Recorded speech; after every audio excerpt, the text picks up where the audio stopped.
1절에서 13절 성경 읽도록 하겠습니다.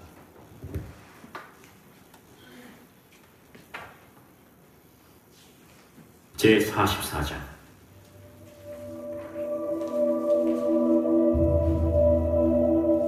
요셉이 그의 집 청지기에게 명하여 이르되 양식을 각자의 자루에 운반할 수 있을 만큼 채우고 각자의 돈을 그 자루에 넣고 또 내 잔 곧 은잔을 그 청년의 자루 아귀에 넣고 그 양식값 돈도 함께 넣으라. 그가 요셉의 명령대로 하고 아침이 밝을 때에 사람들과 그들의 나귀들을 보내니라. 그들이 성읍에서 나가 멀리 가기 전에 요셉이 청지기에게 이르되 일어나 그 사람들의 뒤를 따라가서 그들에게 이르기를 너희가 어찌하여 선을 악으로 갚느냐. 이것은 내 주인이 가지고 마시며 늘 점치는 데 쓰는 것이 아니냐. 너희가 이같이 하니 악하도다 하라. 청지기가 그들에게 따라가서 그대로 말하니 그들이 그에게 대답하되 내 주여, 어찌 이렇게 말씀하시나이까. 당신의 종들이 이런 일은 결단코 아니하나이다. 우리 자루에 있던 돈도 우리가 가나안 땅에서부터 당신에게로 가져왔거든. 우리가 어찌 당신의 주인의 집에서 은금을 도둑질하리이까. 당신의 종들 중 누구에게서 발견되든지 그는 죽을 것이오. 우리는 내 주의 종들이 되리이다. 그러면 너희의 말과 같이 하리라. 그것이 누구에게서든지 발견되면 그는 내게 종이 될 것이요 너희는 죄가 없으리라. 그들이 각각 급히 자루를 땅에 내려놓고 자루를 각기 푸니 그가 나이 많은 자에게서부터 시작하여 나이 적은 자에게까지 조사하매 그 잔이 베냐민의 자루에서 발견된지라. 그들이 옷을 찢고 각기 짐을 나귀에 싣고 성으로 돌아가니라. 아멘.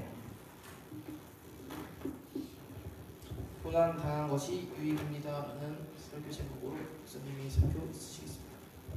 네, 여러분들 한 주간 동안도 더운 날씨 속에서 국방의 의무를 다하느라 대단히 수고 많았습니다. 우리 서로 일주일 동안 고생한 전우들 바라보면서 우리 반갑게 샬롬으로 인사 나눕시다. 샬롬. 평안하세요. 샬롬. 예, 평안하세요 라는 뜻이죠. 네. 오늘 모처럼 우리 찬양팀 완전체가 결성이 돼서 지난 한 2주 동안 우리 수진 중사 형제가 고생을 엄청 했는데 오늘 아주 은혜롭게 찬양 인도해 주셔서 너무 감사합니다. 네, 오늘 오후 13시 30분에는 설수모가 진행이 됩니다. 요 근래 새로 전입 온 우리 용사들은 잘 모를 수 있는데 설수모라고 하는 것은 설교 듣고 수다 떠는 모임의 줄임말입니다. 설수모. 네. 우리가 이제 성경 공부라고 하면 조금 무겁고 어감이 무겁고 좀 딱딱하고 고리타분할 것 같아서 설수모라는 이름을 쓰고 있습니다. 따로 뭐 예습이나 뭐 준비해올 교재나 이런 건 필요 없고요. 주일 예배 시간에 설교 말씀 그냥 들은 거 가지고 중간에 조느라고 다 못 들어도 괜찮습니다. 내가 들은 부분 가지고 서로 이렇게 받은 은혜 나누는 시간이니까 맛있는 간식도 준비해 놓으니까 많이들 참석하셔서 또 이렇게 한번 듣고 흘리는 것이 아니라 다시 한번 곱씹고 마음에 되새기는, 그리고 우리 성도들 간에 우리 형제들 간에 또 아름다운 교제가 있는 그런 시간이 되기를 바랍니다. 많이 참석해 주시면 좋겠어요. 이따 광고에 하겠지만 우리 간부님들이 또 차량으로 픽업까지 또 친히 가니까 오실 분들은 미리 얘기하셔서 좀 많이 참석하면 좋겠습니다. 자, 지난 주일에 우리는 창세기 43장 25절에서 34절까지 본문을 가지고 복수 대신 사랑을 이라는 제목으로 말씀을 함께 나눴습니다. 복수 대신 사랑을.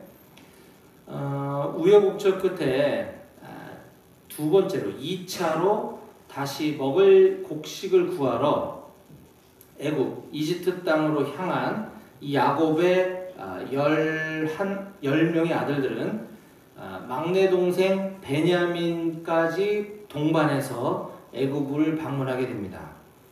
급기야 애굽의 총리 앞에 서게 된 이 형제들은 그들이 미리 준비해온 예물을 총리는 요셉이죠. 그런데 그 요셉이 자기들 동생이라는 걸 아직 알아보지 못하고 있는 상황입니다. 그 요셉 총리에게 미리 준비해온 예물을 전달했지만 그 총리의 눈에는 예물 따위는 눈에 들어오지 않았어요. 그래서 이 총리는 그들이 가지고 온 값비싼 예물보다는 그들이 함께 데리고 온 막내 베냐민에게만 온 시선이 향해 있었습니다. 왜냐하면 요셉의 형제들 중 자기와 어머니가 같은 친혈육인 형제는 베냐민밖에 없었기 때문이죠.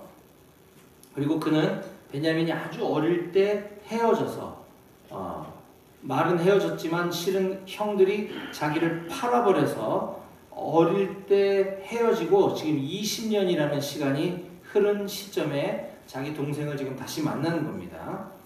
자, 워낙에 그렇게 아주 어릴 때 동생과 헤어졌던 그 요셉은 그가 자기 친동생 베냐민임을 확인받자마자 반사적으로 자기도 모르게 이런 말이 튀어나왔습니다. 43장 29절.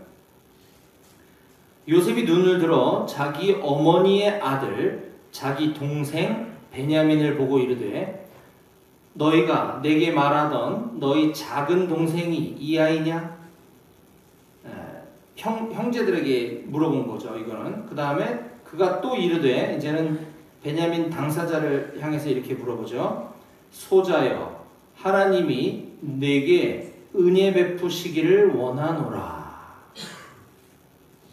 결국 자기도 모르게 튀어나온 이 본심 때문에 이 북받쳐 오르는 감정을 주체할 수가 없어서 요셉은 눈물이 왈칵 쏟아지려고 합니다. 자, 그러자 여기서 울면 입장이 애매해지잖아요. 갑자기 총리가 왜 울지? 예. 그래서 얼른 자리를 피해서 아무도 없는 곳에 가서 눈물을 왈칵 쏟은 다음에 화장실 가서 세수하고 아무 일도 없었다는 듯이 다시 제자리로 돌아옵니다. 자, 그리고 나서는 이 요셉 총리가 이 형제들을 시험해 보기로 결정을 합니다. 형제들에게 시기심이 아직도 있는지 그들의 시기심을 자극해 보기 위해서 테스트를 진행하는데 과거에 이 형제들의 시기심 때문에 지금 요셉은 이곳에 팔려오게 되었던 거잖아요. 요셉이 지금 이 이집트에 와 있는 이유는 형들이 자기를 시기했기 때문이거든요. 그런 요셉으로서는 아직도 이 형들이 그런 못된 심보를 갖고 있는지를 한번 알아보고 싶었습니다.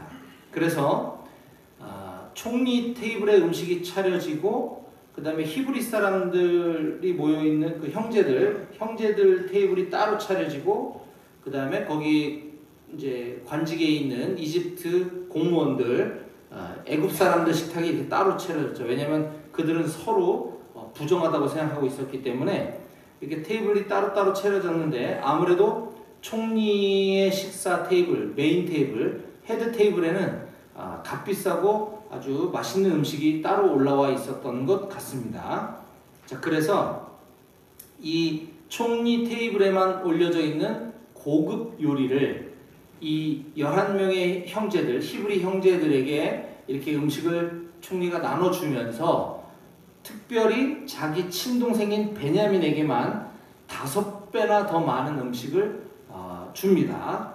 이때 다른 형제들의 눈빛이 흔들리는지 짜증이 나는지 시기심이 올라오는지 베냐민을 왕따시키는지 보고자 그런 조치를 취하죠. 그러나 이 형제들의 반응은 전혀 예상 밖이었습니다. 자, 34절 보겠습니다. 요셉이 자기 음식을 그들에게 주되 베냐민에게는 다른 사람보다 5배나 주매 그들이 마시며 요셉과 함께 즐거워하였더라. 이 만찬 자리를 그들은 총리와 함께 또 막내 동생 총리의 지금 일방적인 편애를 받고 있는 베냐민과 함께 이 나머지 형제들은 전혀 불편하거나 질투하는 내색 없이 다 같이 즐기며 즐거워했다 라고 성경이 기록하고 있는 것입니다. 우리는 이 장면을 보면서 다음과 같은 교훈을 얻을 수 있었습니다. 과거 20년 전에 요셉은 자신을 죽이려고 큰 웅덩이에 던져놓고 못 올라오는 아주 깊은 웅덩이에 가둬놓고서는 태연하게 마치 아무 일도 없었다는 듯이 자기들끼리 바깥에서 웃고 떠들며 음식을 먹고 있던 그 형들의 모습을 선명하게 기억하고 있습니다. 지금 세계 최강대국이라고 할 수 있는 이 애굽의 이집트의 총리가 된 요셉은 자기 앞에 먹을 곡식을 구하기 위해 찾아와 머리를 조아리고 있는 형들을 간첩 혐의와 또 절도 혐의까지 뒤집어 씌워서 감옥에 가둬놓고 중범죄자로 심판할 수 있는, 처분을 내릴 수 있는 충분한 지위와 권한을 가지고 있었습니다. 자기를 팔아버린 형들을 향해 복수를 할 수 있는 아주 절호의 기회가 찾아온 것이죠. 하지만 요셉은 지금 애굽 총리라고 하는 이 자기의 지금 현 위치가 자기가 열심히 이곳에 와서 뭔가를 노력하고 또 자기 능력이 탁월해서 승승장구해서 여기까지 올라온 게 아니라고 하는 사실을 잘 알고 있었습니다. 오직 하나님께서 요셉을 통해 하시고자 하는 크신 계획이 있으시다는 것을 요셉은 알고 있었던 거죠. 그래서 자기에게 지금 현재 부여된 이 막강한 권한을 함부로 사용하지 않고 있었던 것입니다. 여기 있는 우리 모두는 하나님을 믿기 전에 하나님의 뜻대로 살지 않는, 좀 더 심하게 얘기하면 하나님의 뜻을 거역한 채 살아왔던 하나님과 원수된 자들이었습니다. 저와 여러분들은요. 그런 우리를, 하나님과 원수되었던 우리를 모든 죄를 다 용서해 주시고 그것도 모자라 우리를 하나님의 아들 삼아 주시기 위해 하나밖에 없는 외아들 예수님을 대신 희생시키신 하나님의 크신 사랑을 우리는 반드시 기억해야만 합니다. 그 큰 사랑과 용서를 받은 우리들도 마찬가지로 나를 힘들게 하는, 때로는 나를 괴롭히는 누군가 있다면 그 사람을 용서하고 오히려 사랑을 베풀며 살아가기를 간절히 소망합니다. 아멘. 네. 자, 이제 계속 이어지는 오늘 본문 말씀을 살펴볼 텐데요. 오늘은 창세기 강해설교 93번째 시간으로서 오늘 본문은 창세기 44장 1절에서 13절까지 말씀을 살펴보도록 하겠습니다. 오늘 말씀의 제목은 앞에 띄어져 있는데 같이 함께 읽어볼까요? 시작! 고난당한 것이 유익입니다. 다시 한번 읽어봅시다. 시작! 고난당한 것이 유익입니다. 이게 무슨 소리일까? 이 제목으로 하나님께서 오늘 우리에게 주신 말씀을 함께 살펴보도록 하겠습니다. 우리는 방금 전에 지난 창세기 43장 본문에서 요셉의 형들이 요셉의 1차 테스트를 통과하는 것을 볼 수 있었습니다. 그렇죠? 막내 베냐민을 애굽의 총리가 편애하는 모습을 일부러 연출함으로써 형들이 그를 시기하는지를 알아보기 위한 테스트에 그들은 총리와 함께 자기 동생 베냐민과 함께 즐거워하였다라고 하면서 그런 모습을 우리가 보았습니다. 하지만 그 모습만 가지고서는 이들이 완전히 다른 사람으로 변화되었다라고 단정하기에는 아직 조금 이른 것 같습니다. 이에 요셉 총리는 이 형들에게 조금 더 난이도를 높여서 2차 테스트를 해보기로 결심합니다. 자, 오늘 본문 1절부터 제가 읽어드리겠습니다. 요셉이 그의 집 청지기에게 명하여 이르되 양식을 각자의 자루에 운반할 수 있을 만큼 채우고 각자의 돈을 그 자루에 넣고, 이거 1차 때랑 비슷하네요. 그죠? 지금 곡식을 사러 왔는데 곡식을 넣어줬어요? 그럼 돈은 받아야 되는데 돈까지 다시 배낭에 넣으라고 한 거예요. 이건 지금 호의를 베푸는 게 아닙니다. 지금 이게 서로 간에 이 상황이 설명되어지고 용인이 되어지면 이게 호의지만 그들은 지금 돈을 주고 곡식을 산 줄 알았는데 돈이 지금 다시 가방에 들어가는 상황이에요. 또 절도죄로 몰릴 수 있는 상황인 거죠. 또 2절 봅니다. 또 내 잔 요셉 총리의 은잔을 그 청년의 자루 아귀에 넣고, 여기서 그 청년이라는 것은 베냐민을 말하는 겁니다. 막내 베냐민의 자루, 그러니까 배낭에 집어넣고 뭐를?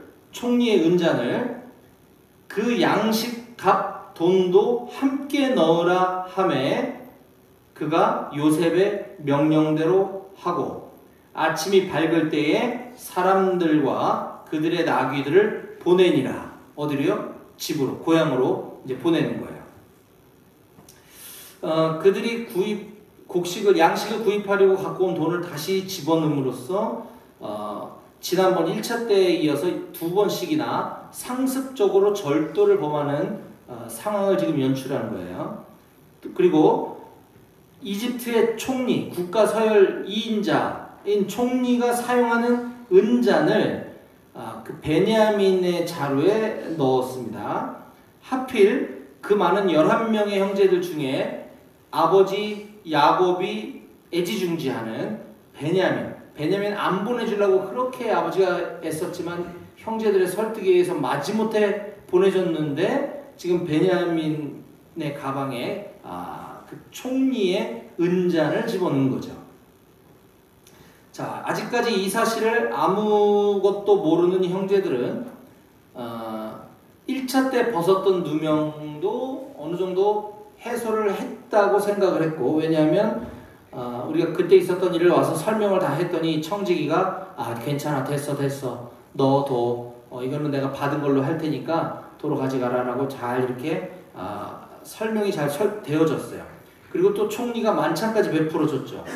그리고 집에는 먹을 곡식이 떨어졌는데 지금 곡식도 배낭에 꽉 채워가지고 지금 집으로 돌아가는 길이니 이들은 얼마나 기뻤겠습니까?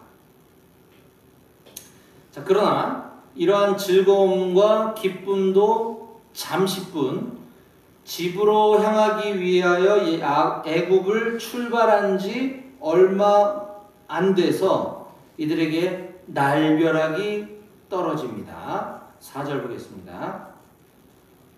그들이 성읍에서 나가, 애굽 성읍을 말하는 거죠. 애굽 성읍에서 나가 멀리 가기 전에 얼마 못 가서 요셉이 청지기에게 이르되 일어나 그 사람들의 뒤를 따라가서 그들에게 이르기를 너희가 어찌하여 선을 악으로 갚느냐?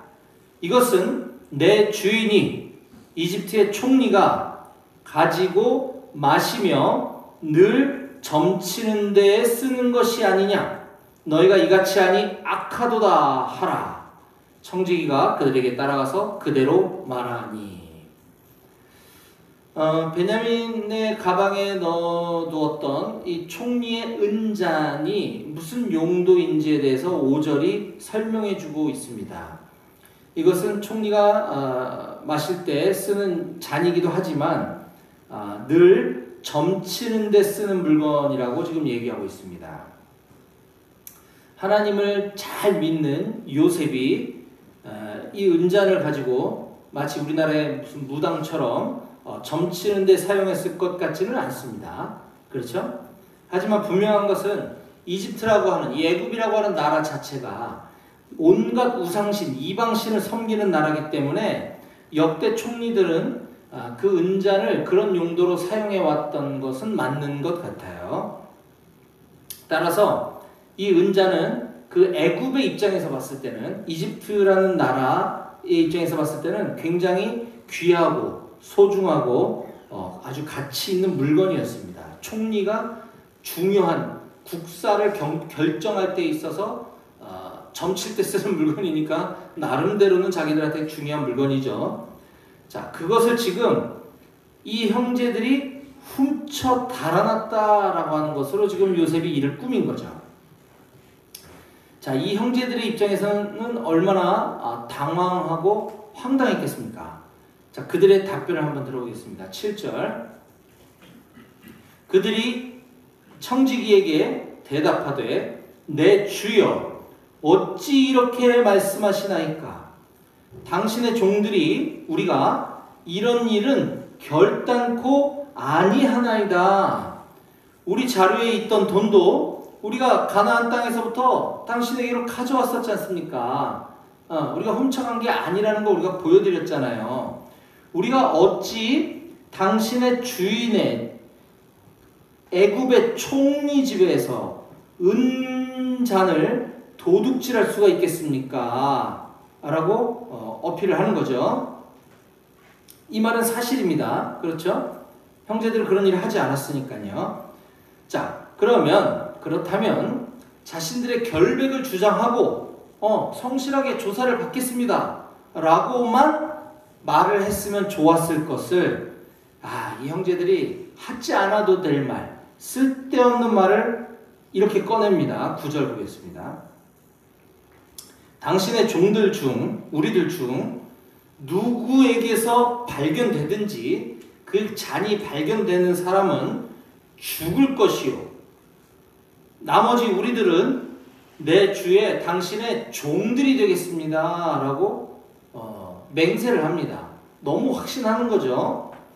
자, 결국 이 은잔이 나중에 베냐민의 가방에서 발견되기 때문에 이들은 이 말에 대한 책임을 져야 됐던 거죠. 그런데 그나마 다행인 것은 이 형제들이 방금 전에 우리가 보았던 이 쓸데없는 말 중에 우리들 중에 만약에 은잔이 발견되는 사람이 있으면 그 사람은 모든 책임을 다 지겠습니다 라고만 말하지 않고 나머지 우리 형제들 모두는 당신의 종이 되겠습니다 라고 나름 이 공동체적 연대 책임을 지겠다라고 말한 것은 그나마 조금 다행이었습니다. 이들의 성품이 조금 성장한 것으로 보이는 대목이에요. 그렇긴 하지만 그래도 하지 않았으면 좋았을 걸 하는 좀 아쉬움이 많이 남습니다. 이 말은 할 필요가 없었는데, 자, 어쨌건 그들이 그렇게 이야기하자 이 요셉 총리 측 청지기가 도리어 다음과 같이 그 제안의 수위를 좀 낮춰줍니다. 자, 10절 보겠습니다. 그가 이르되 그렇다면 너희의 말과 같이 하되 자, 그것이 그 은잔이 총리의 은잔이 누구에게서든지 발견되면 그는 내게 종이 될 것이요 내가 죽이지는 않을게. 너희는 죽을 거라고 했지만 나는 죽이지는 않겠어. 대신에 걔는 발견되는 사람이 나오면 걔는 내 종이 될 것이요 나머지 너희들은 죄가 없을 거야. 오히려 요셉의 형제들은 세게 발언을 했지만 청지기가 냉정하게 죄인만 처벌받으면 돼 라고 지금 얘기를 하고 있는 거예요. 자, 이렇게 자신들의 결백을 확신했었던 이들은 집으로 돌아가는 길에 이 총리 측 청지기를 만나 그 자리에서 이제 압수수색을 당하게 됩니다. 자, 압수수색 결과가 어떠했는지 보겠습니다. 11절. 그들이 각각 급히 자루를 땅에 내려놓고 자루를 각기 푸니 그가 나이 많은 자에게서부터 시작하여 나이 적은 자에게까지 조사하매 그 잔이 베냐민의 자루에서 발견된지라.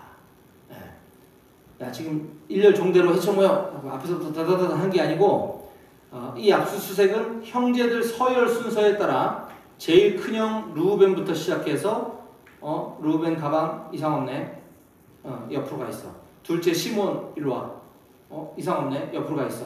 셋째 레위, 넷째 유다. 쭉쭉쭉쭉 해서 10번째 아들 스불론까지 다 뒤져보았지만 아무것도 나오지 않았어요. 이제 그들은 의기양양했을 것입니다. 거봐, 우리 뭘로 보고 우리 무슨 도둑인 줄 아나? 그랬을 거예요.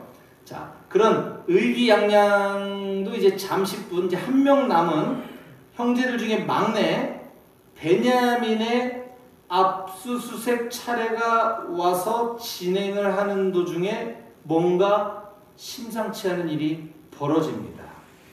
그 잔이 베냐민의 자루에서 발견되는지라. 12절이 그렇게 기록하고 있죠.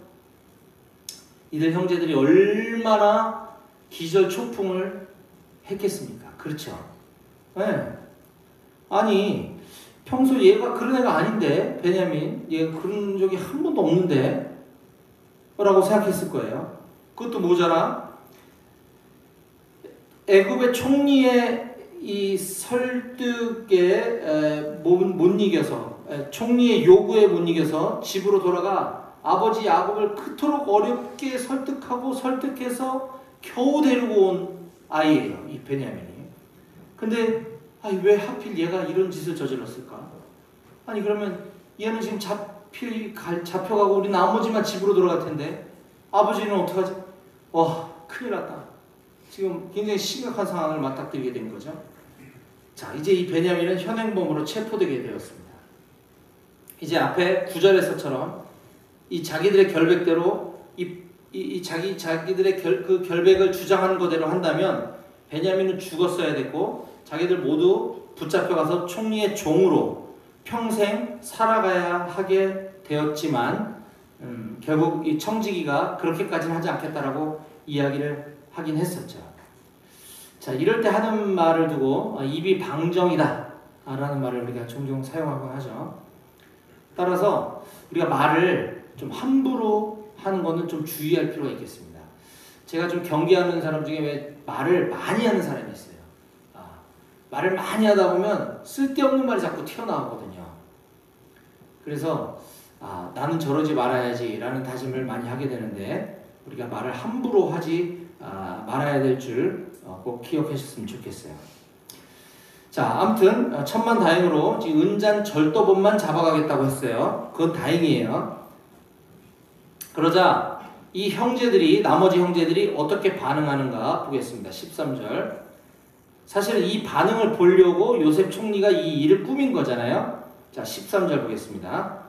그들이 옷을 찢고 각기 짐을 나귀에 싣고 성으로 돌아가니라. 이들은 아무 말도 하지 못한 채 아까 그건 속으로만 생각했을 거라고 추정하는 거예요. 아니 베냐민이 왜? 얘가 그런 적이 한 번도 없는데 왜 그랬지? 이거는 말로 한 게 아니라 속으로 아마 그러지 않았을까라는 추측이고, 이들은 베냐민 가방에서 은잔이 나왔다고 하자 옷을 아무 말 없이 그저 자기의 옷을 찢는 행위만 지금 하고 있습니다. 여기서 옷을 찢는다라는 이 동사는 3인칭 복수 동사를 사용하고 있어요. 그 얘기는 뭐냐면 모두가 다 그런 행동을 했다는 거예요. 이것은 그저 열받아서 그냥 옷 찢어버리는 그런 게 아니라 누구랑 싸울 때 막 흥분해서 그러는 것이 아니라 극도의 슬픔을 표현하는 모습을 나타내는 것으로서 성경에는 이런 표현들이 여러 군데 등장을 합니다. 옷을 찢었다는 건 너무너무 슬퍼서 못 견딜 때 하는 행동이에요.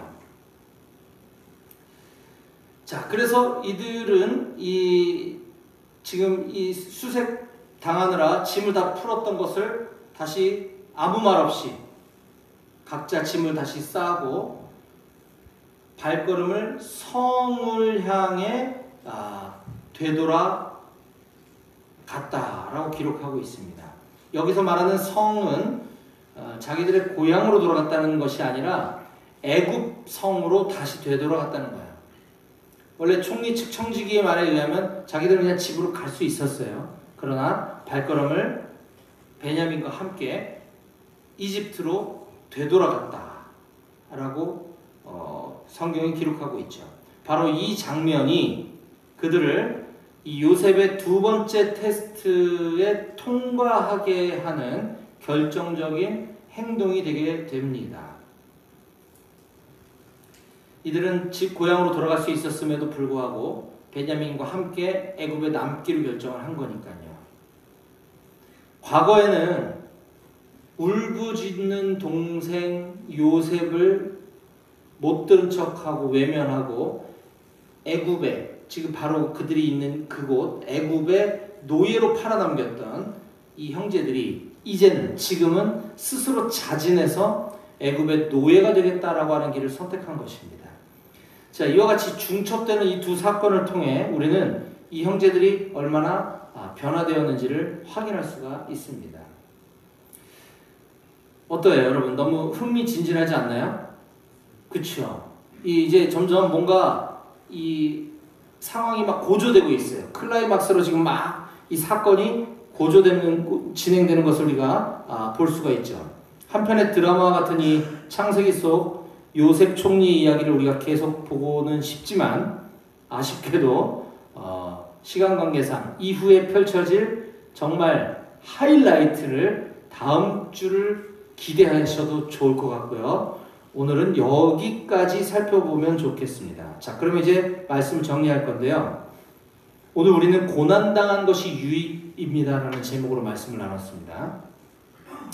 지금 야곱의 아들들의 입장에서 보면 이들에게는 큰 위기와 지금 고난이 찾아온 거죠.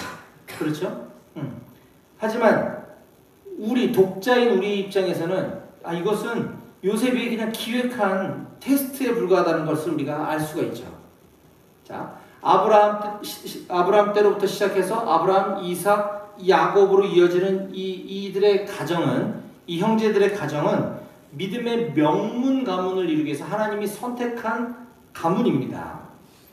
이 가문을 통해서 나중에 예수님이 이 땅에 태어나시게 되고 결국 우리들에게까지 복음이 전해지게 되는 믿음의 조상이 되는 이 가문이에요. 하지만 지금 이 창세기 44장을 우리가 지금 보고 있는 이 현재 시점까지는 하나님께서 선택하신 이 믿음의 명문 가정에 오랫동안 죄, 불화, 깊은 상처 이런 것들만 겹겹이 쌓여있는 것을 우리가 볼 수가 있죠. 하나님께서는 결코 하나님께서 선택하신 믿음의 명문 가문에 이러한 것들을 방치하거나 포기하지 않으시고 결국 이 고질적인 문제를 하나님은 해결해 주십니다.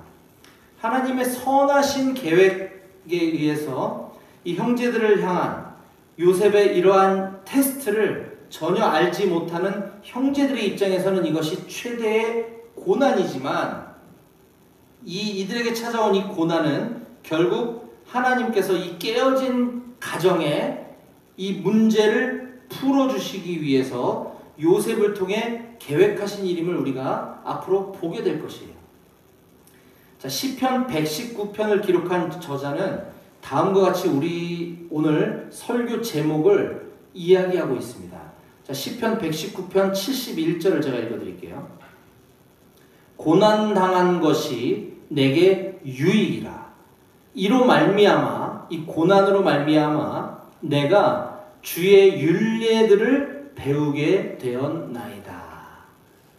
내가 나에게 온 이 고난을 통해서 내가 하나님의 말씀을 깨닫게 되었어라는 이 고백이죠. 저는 우리 높은 뜻 배곡의 모든 청년들이 이와 같이 하나님의 뜻 가운데 겪는 고난이 있다면, 혹은 앞으로 이러한 하나님의 뜻 가운데 있는 고난을 마주하게 된다면 이것을 통해 큰 유익을 경험하시고 하나님의 말씀을 배우는 기회로 삼게 되시기를 간절히 축원합니다. 아멘. 기도하시겠습니다.